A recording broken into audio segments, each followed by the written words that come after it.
오늘 우리에게 주신 하나님 말씀입니다. 구약성경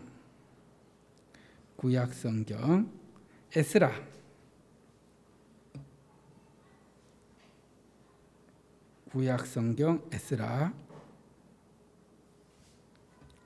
7장 27절로 28절 말씀.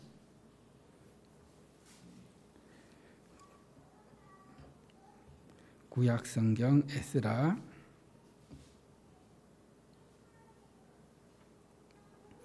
7장 27절로 28절 말씀. 두 절 말씀 우리 함께 합독하겠습니다. 시작. 우리 조상들의 하나님 여호와를 송축할지로다. 그가 왕의 마음에 예루살렘 여호와의 성전을 아름답게 할 뜻을 두시고 또 나로 왕과 그의 보좌관들 앞과 왕의 건세에 있는 모든 방백의 앞에서 은혜를 얻게 하셨도다. 내 하나님 여호와의 손이 내 위에 있으므로 내가 힘을 얻어 이스라엘 중에 우두머리들을 모아 나와 함께 올라오게 하였노라. 아멘. 하나님 아버지 감사합니다. 오늘 내 하나님 여호와의 손이라는 제목으로 우리가 주님 주신 말씀을 통해 은혜 받길 원합니다. 성령께서 함께하여 주시옵소서. 그래서 이 말씀을 통해서 에스라가 고백했던 것처럼 내 하나님 여호와의 손이 늘 내 위에 있고 나를 인도하시고 나를 붙들어 주심을 경험하고 고백하는 우리 천안 상현의 모든 가족들이 되게 도와주시옵소서. 예수님 이름으로 기도드립니다. 아멘. 오늘은 6월 첫 주일입니다. 6월 한 달도 전능하신 하나님의 선하신 손길이 우리 천안 상현의 모든 가족들의 삶을 도우시고 인도하시고 책임져 주시기를 축원합니다. 우리 육체는 각각의 신체가 있고 또 신체 기능들이 다 중요합니다. 그 중에 이 손의 기능이 굉장히 중요합니다. 손이 아파 보신 분들, 또 손가락을 다쳐 보신 분들, 아마 여러분이 그런 손이 다쳐 봤을 때, 손이 제 기능을 하지 못할 때 우리의 삶에 많은 불편함을 가져다 주는 그 경험들이 다 있을 것입니다. 또 이 손에 대해서 이 속담과 비유들도 많이 있는데 한번 손에 대한 그 비유들이 어떤 것들이 있는지 제가 한번 찾아봤습니다. 자, 손이 놀다. 이 손이 놀다 어떤 뜻일까요? 손이 놀다라는 뜻은 어떤 뜻을 갖고 있을까요?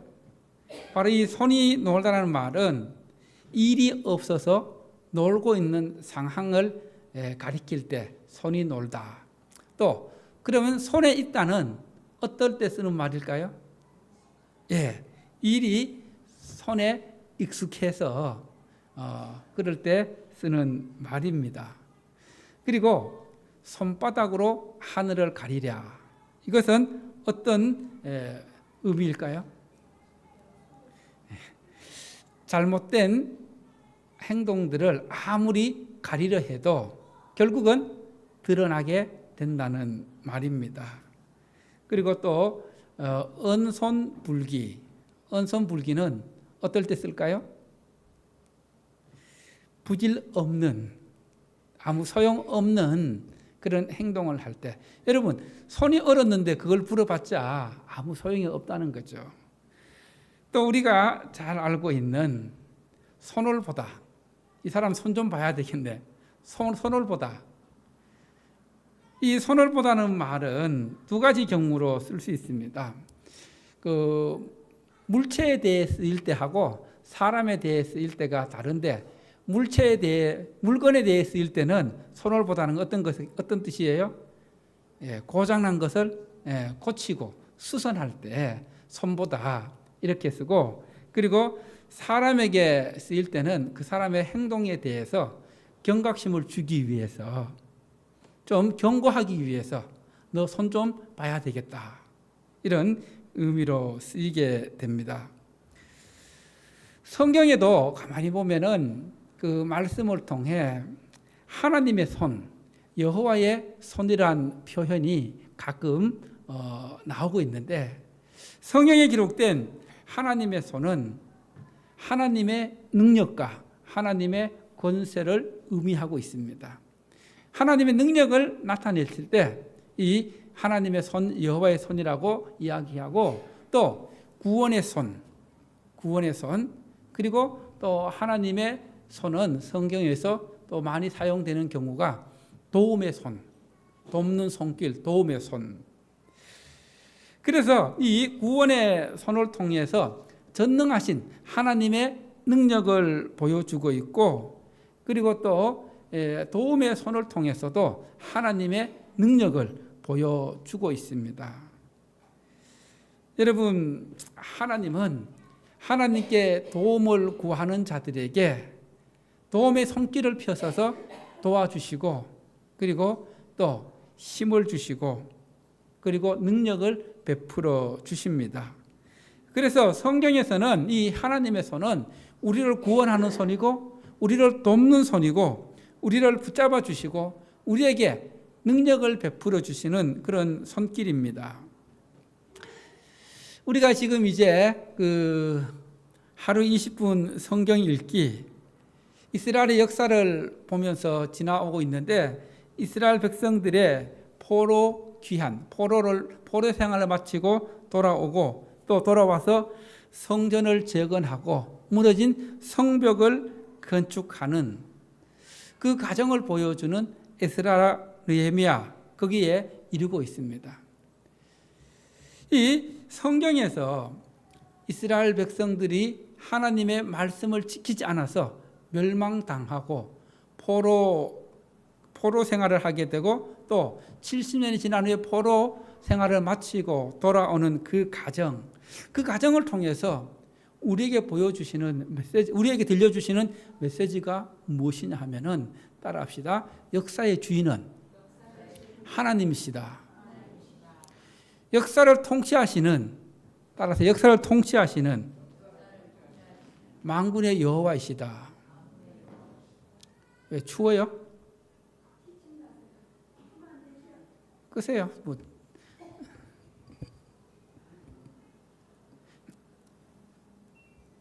그래서 하나님께서 역사를 통치하시고 또 이 역사를 주관하고 운행하시는 분이신데, 하나님은 이 역사를 주관하시는 가운데 사람을 통해 일하시고, 사람을 통해 하나님의 뜻을 이루어가는 것을 보게 됩니다.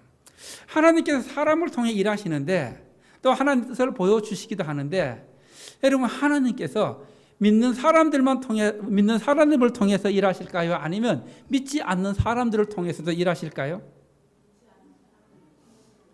예, 하나님을 잘 모르고 하나님을 믿지 않는 사람들을 통해서도 하나님의 뜻을 펼쳐 가시고 이루어 가시는 것을 보게 됩니다. 특히 우리가 성경을 읽어서 아시겠지만은, 이스라엘이 멸망할 때에 심판의 도구로 사용하신 느부갓네살 왕, 바벨론의 왕이었습니다. 이 바벨론의 왕을 통해서 이스라엘 백성들을 심판하셨고, 그리고 70년이 지났을 때에 하나님을 믿지 않는 고레스 왕을 통해서 이스라엘 백성들을 다시 포로 생활에서 돌아오게 하는 그런 조서를 내리게 됩니다. 이렇게 포로 생활 가운데서도 바벨론에서 또 바사, 페르시아 그 제국 가운데서도 포로 생활을 하는 가운데서도 말씀을 잘 연구하고 또 말씀을 잘 공부한 준비된 학자가 있었습니다. 그가 바로 오늘 본문에 소개되고 있는 에스라입니다. 에스라가 이제 포로들을 이끌고 다시 돌아와서 그 무너진 예루살렘 성전을 건축하고, 그리고 또 무너진 이스라엘 백성들의 그 신앙을 회복하는, 또 하나님을 향한 예배를 회복하는 말씀에 대한 회복을 이루어가는 것을 우리에게 보여주고 있습니다. 자, 오늘 말씀은 하나님의 손이 에스라와 또 하나님을 믿지 않았던 아닥사스다 왕을 통해서 어떻게 역사하시는지를 우리에게 보여주고 있습니다. 첫 번째로 따라합시다. 에스라는 말씀으로 잘 준비된 사람이다. 무엇으로 잘 준비되었다고요? 말씀으로. 자, 오늘 본문에 기록된 7장 6절 말씀 한번 우리 함께 한 목소리로 합독하도록 하겠습니다. 시작. 이 에스라가 바벨론에서 올라왔으니 그는 이스라엘의 하나님 여호와께서 주신 모세의 율법에 익숙한 학자로서 그의 하나님 여호와의 도우심을 입음으로 왕에게 구하는 것은 다 받는 자이더니. 자, 오늘 이 말씀에서 보면은 에스라가 하나님께서 여호와께서 주신 모세 율법에 어떤 학자라고요? 익숙한 학자다. 말씀에 익숙한 학자라고 그렇게 소개하고 있습니다. 이 익숙하다는 말은 히브리어 마히리를 번역한 말인데 이 뜻은 준비된, 능숙한, 신속한 이런 뜻을 갖고 있습니다. 즉 에스라가 하나님의 말씀에 잘 준비되어 있었다. 또 하나님의 말씀에 능숙했다. 또 하나님의 말씀에 신속한 반응을 보인 학자라는 것을 우리에게 가르쳐 주고 있습니다. 여러분, 말씀을 잘 알면은 말씀에 능숙합니다. 그래서 말씀을 가까이 해야 합니다. 에스라는 바벨론 포로 생활하는 가운데 먼 이국에서, 먼 외국에서 태어났지만은 그러나 그는 말씀으로 어릴 때부터 교육을 잘 받으며 말씀에 능숙한, 익숙한 학자로 성장했습니다. 말씀으로 잘 준비되었습니다. 그리고 또 오늘 말씀 가운데 특이한 점은 이 말씀으로 잘 준비된 에스라가 여호와의 도우심을 입어서 왕께 구하는 것은 어떻게 했다 했어요? 다 받는 자이더니. 여러분, 왕께 구하는 것은 다 받는 자이더니 이것은 무엇을 의미합니까? 한 나라의 왕이 자기에게 구하는 것을 아무나에게 다 허락합니까? 다 줍니까? 에스라가 왕께 구하는 것은 다 얻을 수 있었다는 것은 왕께 무엇을 받는 신하였다? 신뢰받는. 무엇을 구하든 이 사람은 줘도 되겠다. 그런 신뢰를 갖고 있었다는 겁니다. 이 왕께 구하는 모든 것을 다 얻을 수 있었던 것은 에스라가 잘 준비되어 있었고, 그리고 무엇보다도 하나님께서 은혜를 주셨기 때문에, 하나님께서 도우셨기 때문에 하나님의 도움으로 그렇게 되었다는 것입니다. 그래서 우리가 하나님의 은혜를 경험하기 위해서는, 하나님의 능력을 경험하기 위해서는 따라합시다. 잘 준비되어야 한다. 뭐 어떻게 해야 된다고요? 잘 준비되어야 합니다. 여러분, 우리 교회가 정말 하나님의 도우심으로, 하나님의 은혜로 부흥을 경험하기 위해서는 먼저 여러분들, 우리 성도들이 말씀으로 잘 준비되어야 합니다. 모든 성도들이 정말 말씀을 가까이 하고, 그리고 또 하루 20분 성경 읽기를 통해서 말씀의 은혜를 누릴 수 있는, 말씀으로 잘 준비되어지고 말씀에 능숙한 그런 삶을 살아가는 성도들이 되어야 합니다. 그리고 말씀으로 잘 준비되어서 말씀으로 전도할 수 있는, 말씀으로 영혼을 구원할 수 있는 그런 삶으로 이어져야 합니다. 그리고 또 우리 교회가 하나님께서 주신 부흥을 경험하기 위해서는 무엇으로 준비되어야 할까요? 따라합시다. 기도로 준비되어야 한다. 기도로 준비되어야 한다. 지금도 여러분들이 우리 교회를 위해서, 교회의 부흥을 위해서, 또 여러분의 가정을 위해서 간절히 기도하고 있을 줄로 믿습니다. 그러나 지금보다도 더 간절하게 부흥을 사모하며 은혜를 사모하면서 우리가 기도로 준비되어져야 합니다. 아까 신민주 지사님께서 기도하실 때도 기도하셨지만은 우리가 이제 9월 1일 앞으로 3달 남았습니다. 9월 1일 창립 11주년 기념 부흥회를 앞두고 있는데 먼저 우리가 기도로 준비되어 있지 않으면은 은혜 받을 수가 없습니다. 그래서 따라합시다. 사모하는 마음으로, 은혜를 사모하는 마음으로 기도로 준비해야 된다. 오늘부터 여러분 기도하십시오. 기도할 때마다 하나님 창립 11주년 9월 1일 부흥회를 통해서 먼저 나에게 하나님께서 예비하신 은혜를 부어달라고, 내가 먼저 은혜를 경험해야 합니다. 하나님의 능력을 경험해야 합니다. 그러기 위해서는 어떻게 해야 된다고요? 기도로 준비되어져야 합니다. 그리고 또 부흥회를 앞두고 또 기도해야 될 것은, 기도로 준비되어야 할 것은, 여러분 옆자리가 많이 비어 있잖아요. 부흥회 강사님 모시고 또 유명하신 목사님 모시고 부흥회 하는데 지금 이 정도 숫자로 앉아 있으면은 하나님 보시기에, 부흥 강사님 보시기에, 제 보기에 어떨 것 같습니까? 그래서 오늘부터 누굴 데려와서 이 빈자리를 채울까 기도하십시오. 그리고 주변을 살펴보십시오. 그리고 이제 7월 첫 주에는, 한 달 동안 주변을 살펴보다 7월 첫 주에는 작정을 하게 할 겁니다. 작정해서 적어내게 할 겁니다. 여러분 부흥회 하는데 이 부흥회는 말씀의 잔치, 은혜의 잔치, 천국 잔치입니다. 이 잔치에 사람이 없으면, 손님이 없으면 어떻게 되겠어요? 그래서 우리가 이 부흥회를 정말 기도하는 마음으로 또 이 빈자리를 채워지는 그런 자리가 될 수 있도록 기도로 준비되어야 합니다. 기도로 준비해야 합니다. 그리고 또 말씀을 선포하시는 목사님을 위해서 또 기도해야 합니다. 그리고 부흥회를 위해서 또 기도해야 될 것은 부흥회에 필요한 경비들이 채워질 수 있도록 기도해야 합니다.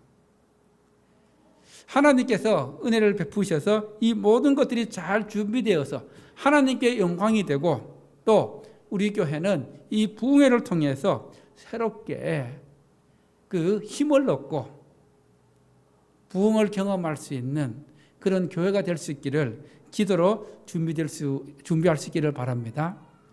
하나님께서는 준비된 마음, 준비된 예배, 준비된 기도를 들어주시고 또 도움을 주십니다. 그래서 에스라가 여호와의 도우심으로 은혜를 입었던 것처럼 하나님의 도우심으로 여러분의 삶의 전반에서 하나님의 은혜를 경험할 수 있기를 축원합니다. 두 번째로, 왕의 마음을 움직여 도우시는 하나님의 손입니다. 따라해 볼까요? 왕의 마음을 움직여 도우시는 하나님의 손. 자, 27절 말씀 함께 봉독합니다. 27절입니다. 시작. 우리 조상들의 하나님 여호와를 송축할지로다. 그가 왕의 마음에 예루살렘 여호와의 성전을 아름답게 할 뜻을 두시고. 에스라는 우리 조상들의 하나님 여호와를 송축한다고 고백하고 있습니다. 송축이란 말이 무슨 말일까요? 이 송축이란 말은 히브리어 바라크를 번역한 말입니다. 바라크 많이 들어보셨죠? 예, 바라크 선교회, 이 바라크라는 말은 어떤 뜻을 갖고 있냐면은 무릎을 꿇다, 축복하다, 복을 주다, 찬양하다의 그런 뜻을 가진 말입니다. 그래서 이 에스라 선지자가 하나님을 이렇게 찬양한 이유가 무엇입니까? 또 이 송축하다는 말이 무릎을 꿇다는 말인데 하나님 앞에 무릎 꿇는 것이 무엇일까요? 바로 기도이고 예배입니다. 하나님께서는 하나님 앞에 무릎 꿇고 하나님 앞에 전심을 다해 예배하는 자들에게 복을 주십니다. 그게 바라크라는 거예요. 그래서 우리는 기도로 하나님 앞에 무릎 꿇고 하나님을 찬양하고 하나님 앞에 나아갈 때에 하나님께서는 우리에게 도움의 손을 통해서 우리를 도우시고 은혜를 주신다는 겁니다. 여러분, 하나님의 도우심의 은혜에 감사하며 찬양하는 것이 복입니다. 진정한 복은 하나님께 무릎 꿇고 기도하고 찬양하고 예배하는 데서 온다는 것을 우리에게 보여주고 있습니다. 진정한 복이 무엇이라고요? 무릎 꿇고 하나님 앞에 예배 드릴 때에, 하나님 앞에 말씀 들을 때에, 하나님께 찬양할 때에 거기서 오는 은혜가 복이고, 그리고 거기서 오는 하나님의 능력이 복이라는 것입니다. 이렇게 에스라가 하나님을 찬양하고 하나님의 무릎 꿇고 하나님께 송축한 이유가 무엇입니까? 바로 그것은 하나님의 손이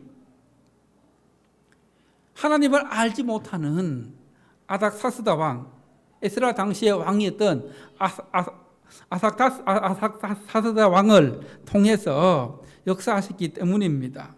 자, 하나님께서 어떻게 역사하셨습니까? 하나님을 알지 못했던, 하나님 믿지 않았던 이방 왕의 마음을 움직여서 이 왕으로 하여금 예루살렘 성전을 아름답게 할 마음을 주셨다는 것입니다. 여러분, 하나님을 알지 못하고 하나님 믿지 않는 이방 나라의 왕을 움직이신 그 하나님을 보면서 무엇을 느끼십니까? 이 세상의 모든 역사의 주인은, 또 이 역사를 이끌어 가시는 분은 하나님이심을 우리가 고백하게 됩니다. 하나님께서 왕으로 하여금 예루살렘 성전을 아름답게 할 마음을 주셨습니다. 아름답게 할 뜻을 주셨습니다. 7장을 읽어보면은 이 아닥사스다 왕이 어떻게 해서 이 예루살렘 성전을 건축하게 하는지, 정말 에스라가 이제 예루살렘으로 돌아가서 성전을 재건하는 일에 필요한 모든 경비를 이 바사에서 지원하겠다고 합니다. 전폭적인 지지를 보내주겠다고 하고, 그리고 무엇보다도 그런 도움을 통해서 이루어지는 그 역사를 보면서 에스라가 하나님을 찬양하고 있습니다. 여러분, 하나님께서는 이렇게 때로는 믿지 않는 사람들을 통해서 그들의 마음을 움직여서 하나님의 뜻을 이루어 가시는 것을 보게 됩니다. 에스라가 하나님을 송축했던 이유는 바로 그 하나님의 도우심, 또 하나님께서 이방 왕을 통해서 역사하시는 그 이유들이 있었기 때문입니다. 그러면 오늘 이 시간에 우리가 하나님을 찬양해야 할 이유는 무엇일까요? 하나님을 송축해야 할 이유는 무엇입니까? 여러분에게 하나님을 찬양해야 할 이유가 있습니까? 우리가 알고 있는 찬양 중에 내 영혼 송축해 라는 이 찬양 아마 아시는 분들이 있을 거예요.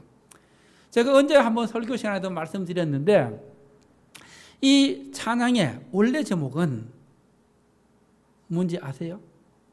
예, 10,000가지 이유예요. 10,000가지 이유. 하나님을 찬양해야 될 이유가 10,000가지가 넘는다는 겁니다.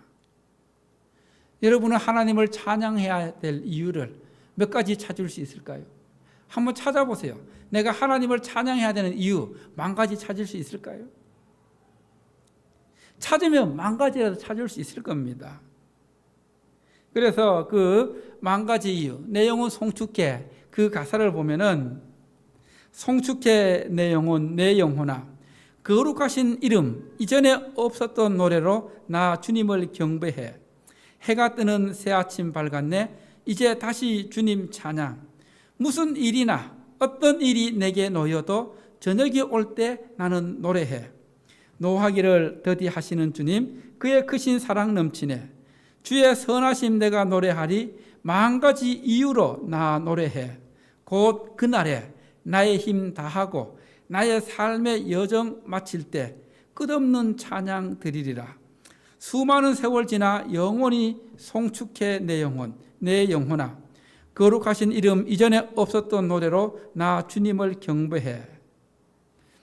여러분, 우리가 주님을 찬양해야 될, 송축해야 될 그 이유가 이렇게 정말 아침부터 저녁, 그리고 내가 태어나서 내 삶의 마지막 날, 나의 힘 다 하고 나의 삶의 여정 다 마칠 때 끝없는 찬양으로 하나님 앞에 나가는 그런 모습이 참으로 귀한 고백이고 찬양임을 알 수가 있습니다. 하나님께서는 이렇게 사람의 마음을 움직여서 도우시고 역사하십니다. 여러분의 삶에 그런 경험이 있습니까? 하나님께서 다른 사람의 마음을 움직여서 나를 도와주고 그리고 나에게 은혜를 베푸셨던 그런 경험들이 있습니까? 에스라는 지금 그것을 경험하고 있는 겁니다. 하나님께서 왕의 마음을 움직여서 에스라로 하여금 예루살렘으로 가서 성전을 건축하게 하는 그런 은혜를 고백하고 있는 겁니다. 우리 교회가 원래 11년째 되는데 그동안 하나님께서는 우리 교회를 통해 많은 분들의 마음을 움직여 또 우리 교회를 위해 기도하게 하시고 또 때로는 물질로 채워주시는 그런 은혜를 베풀어 주셨습니다.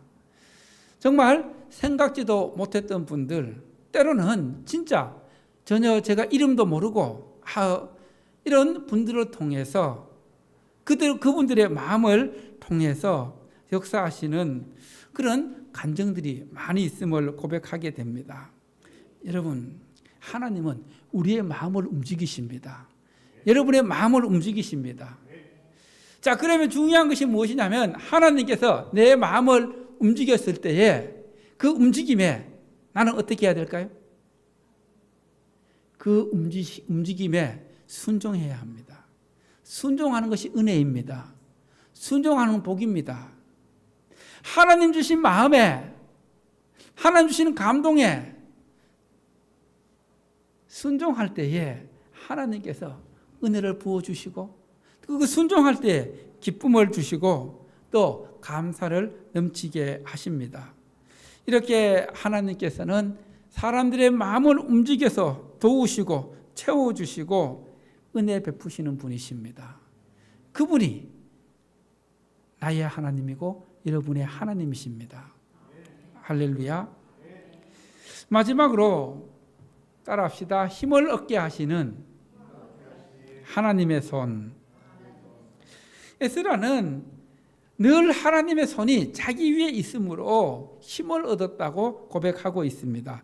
자, 28절 말씀 함께 보도록 하겠습니다. 28절 말씀 시작. 또 나로 왕과 그의 보좌관들 앞과 왕의 권세 있는 모든 방백의 앞에서 은혜를 얻게 하셨도다.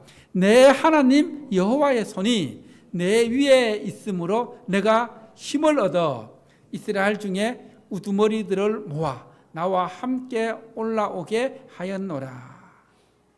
자, 하나님께서 에스라로 하여금 에스라 주변에 있는 모든 사람들에게 은혜를 얻게 하셨다고 고백하고 있습니다. 그리고 내 하나님 여호와의 손이 늘 내 위에 있다고 고백하고 있습니다. 여러분, 하나님의 손이, 여호와의 손이 내 위에 있다는 것은 무엇을 의미합니까? 하나님께서 내 삶을 나를 붙들고 계시다는 겁니다. 나를 지켜주고 있다는 것입니다. 나와 함께하고 있다는 고백입니다. 그래서 하나님의 그 함께하심은, 그 하나님의 손은 하나님의 백성들에게, 또 오늘을 살아가고 있는 여러분 한 분 한 분에게 무엇을 주신다고요? 힘을 주십니다. 힘을 얻게 하십니다. 여호와 하나님은 나의 힘이십니다. 나의 반석이십니다. 나의 요새가 되시고 내가 피할 바위가 되십니다. 그게 하나님의 손이라는 거예요. 하나님의 손을 붙잡을 때 하나님 주시는 힘이 있다는 겁니다. 하나님께서는 늘 함께 하심으로 힘과 용기를 주시고, 그리고 에스라로 하여금 많은 사람들을 모아서, 또 우두머리 지도자들을 모아서 예루살렘으로 돌아오게 하셨습니다. 여러분, 나 혼자는 때로는 힘이 없어서 실족하기도 하고 넘어질 때도 있습니다. 그러나 하나님께서 힘을 주시면 다시 일어나서 주신 사명 잘 감당할 수 있습니다. 할렐루야. 유독히 에스라는 이 하나님의 도움의 손에 대해서 많이 고백하고 있는데 8장에서만 4번에 거쳐서 이 여호와의 손, 하나님의 선한 손에 대해서 고백하고 있습니다. 자, 8장 18절에서 이렇게 고백하고 있는 것을 들을 수 있습니다. 8장 18절 시작. 우리 하나님의 선한 손에 도우심을 입고. 우리 하나님의 어떤 손? 선한 손에 도우심을 입었다. 그리고 또 21절 말씀에서 시작. 우리 하나님의 손은 자기를 찾는 모든 자에게 선을 베푸시고. 우리 하나님의 손은 자기를 찾는 모든 자에게 선을 베푸시고. 그리고 또 31절 말씀 시작. 우리 하나님의 손이 우리를 도우사. 바로 이것을 통해서 에스라는 늘 그의 삶 속에서 하나님의 손길이 함께하고 있음을, 하나님의 손길이 자신을 붙들고 있음을 경험하고 고백했던 것입니다. 이것은 사도 바울이 고백했던 나의 나 된 것은 오직 하나님의 은혜. 여러분, 우리가 오늘을 살아갈 수 있는 것은 오직 하나님의 은혜입니다. 하나님의 손길이 함께 하셨기 때문입니다. 우리의 삶 속에서 힘들어 지쳐 있습니까? 하나님의 손을 구함으로써 하나님의 손을 통해서 힘을 얻으시기를 축원합니다. 나의 등 뒤에서 나를 도와주시고 밀어주시는 그분을 신뢰하고 힘을 얻어서 다시 일어나라고 말씀하십니다. 우리를 도우시는 하나님은 크고 능력이 많으신 분으로 못하실 일 전혀 없는 분이십니다. 찬양 중에 이런 찬양도 있습니다. 내 하나님은 크고 능히 있어 못하실 일 전혀 없네. 혹시 그 찬양 아셔요? 네. 내 하나님은 크고 힘있고 능히 있어 못하실 일 전혀 없네. 그렇습니다. 하나님은 크시고 능력이 있으시기 때문에 못할 일 전혀 없으신 분이십니다. 그분이 여러분과 함께 하십니다. 우리를 붙들고 계십니다. 그래서 이 하나님의 돕는 손길, 또 사람의 마음을 움직여 인도하시는, 도우시는 그 하나님의 손길을 경험하면서 늘 우리에게 소망을 주시는, 희망을 주시는, 용기를 주시는 그 하나님의 은혜가 여러분의 삶에 늘 함께 하기를 축원합니다. 할렐루야.